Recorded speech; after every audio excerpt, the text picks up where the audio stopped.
نکلنے کا زمانہ، یہ خروج کا زمانہ ایسے لگے جیسے مرغی کے انڈوں پر بیٹھنے کا زمانہ۔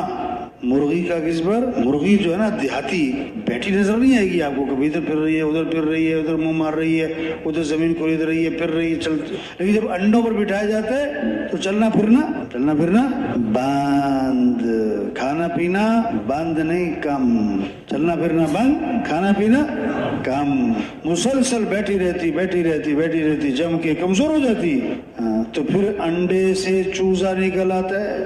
کیا کہا؟ انڈے سے کیا نکلا؟ بے جان چیز میں کیا پڑی؟ جان۔ اور اگر مرغی 5 دن بیٹھے 2 دن چھٹی، 6 دن بیٹھے 3 دن چھٹی، تو انڈے کیا ہو جائیں گے؟ جو اس طرح 4 ماہ لگائے گا نا، عمل سے عمل،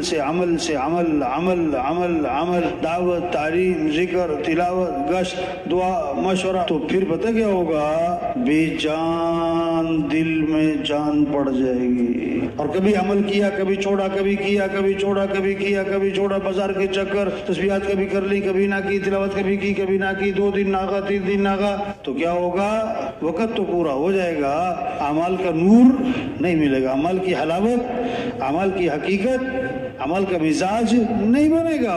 ہر ساتھی اپنے وقت کا خود ذمہ دار، اپنے اعمال کا خود ذمہ دار۔ یہ اللہ کے راستے میں نکلنے کا زمانہ تربیت کا زمانہ ہے، ہمارے بننے کا زمانہ ہے۔ وقت سے ہی لگے گا۔ نہر میں پانی ہوتا ہے، ہر آدمی اپنے برتن کے حساب سے پانی بھر لیتا ہے۔ جس کو تھوڑا پانی ملا اس کی وجہ کیا ہے؟ پانی تھوڑا تھا نہر میں یا برتن چھوٹا تھا؟ بولو بھائی۔ اسکول میں، مدرسے میں وہی استاد، وہی کتابیں، وہی مدرسہ، کوئی 100 نمبر لیتا ہے، کوئی 50، کوئی پاس، کوئی فیل۔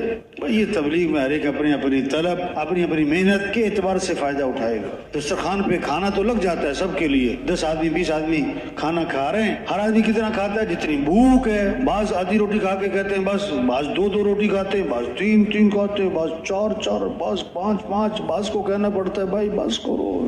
تو بھائی وقت سے ہی لگائیں اپنے اعمال کا اہتمام۔ ہاں